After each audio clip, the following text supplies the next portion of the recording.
Yeah, my name's Barry Fehr, and we farm out in Colorado. We also farm in northwest Iowa too. Um, Clear Creek Acres is our farm there, and GreenLeaf is our farm out here in Colorado. My brother and nephews, Jack, who's in the photo, run the farm in Iowa, and I manage the property out here in Colorado. So we are 100% organic. Um, we have been certified since 1999 and have slowly grown our farms and um, transitioned acres, I would say, probably every year as we've moved on here. So um, I think a couple of important things to note was the late 90s is kind of when the GMO crop started. Roundup Ready kind of came out, and uh, so kind of my whole life I've missed out on the easy weed control methods. I walked beans as a kid for years, and then went to organic as soon as there was other options. So been a little hard headed, I guess. Uh, One of the biggest things on our farm that we've been working on lately is that they wanted me to talk about is Carbon Robotics as a company out of the state of Washington. They came up with technology um, to kill weeds with lasers. So essentially, it just heats up the light, finds the meristem of the weed that's growing, and literally fries it. Um, I think one of the important things to note when I was talking yesterday with Ty that this technology is incredibly impressive, but we say it's kind of in the bag cell phone stage. Like there is that this isn't the answer or finished product. I don't think for a lot of organic farms, but I think it is a glimpse at what the future potentially holds um, for weed control. One of the nicest things I think, or one of the things that all organic farmers tend to fight is, that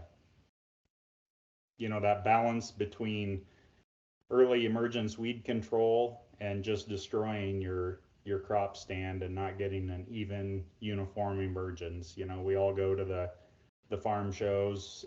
You go to the precision planting booth. Their monitor is kind enough to read out, how many dollars it's costing you when your singulation goes down a little bit. And as organic farmers, um, we try to compensate for that some.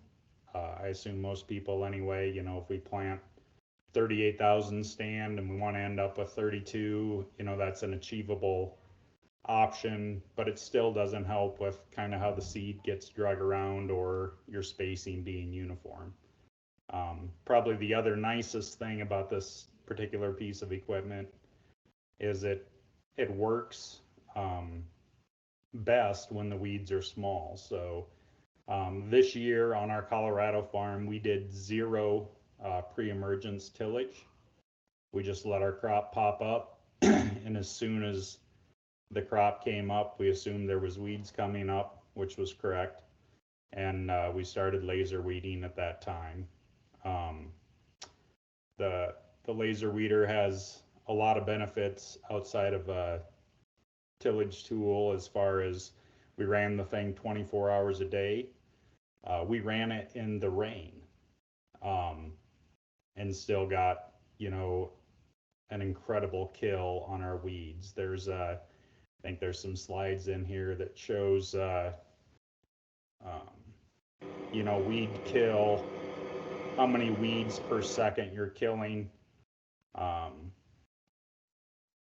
it's an ever evolving metric right now in the corn and beans, just because we are still, the program is still learning the weeds and the crop when it comes to large scale grain. So like if you're a carrot or onion grower, I believe that their files are nearly perfect. You can pull in the field, you can touch your iPad, change your crop to carrots, and the file's completely built. Like, it knows every size of carrot plant, what it looks like, every size of different types of weeds, unless you're in an area where, you know, you have a weed specific to that area that's not, you know, been found elsewhere. But that imaging file is something that's critical to making the machine more and more efficient, because when it says you're getting, you know, we like to run at a 98 to 99%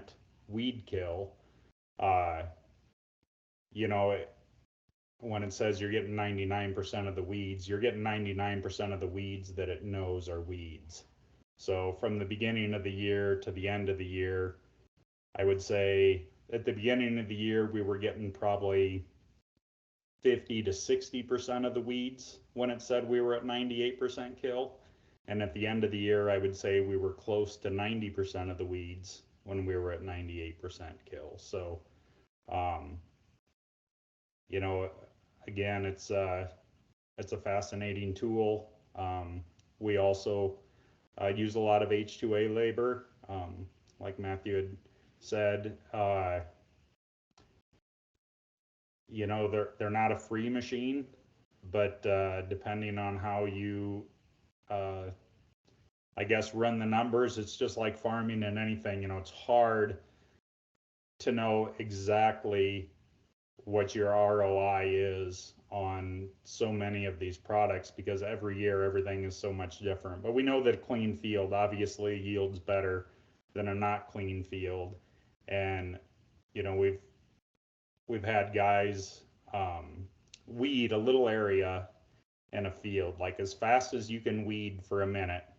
And I think it was like 40 or 50 weeds a guy could do, which is not sustainable long term, but like they did that for a minute. This machine on average is killing 2,000 weeds a minute.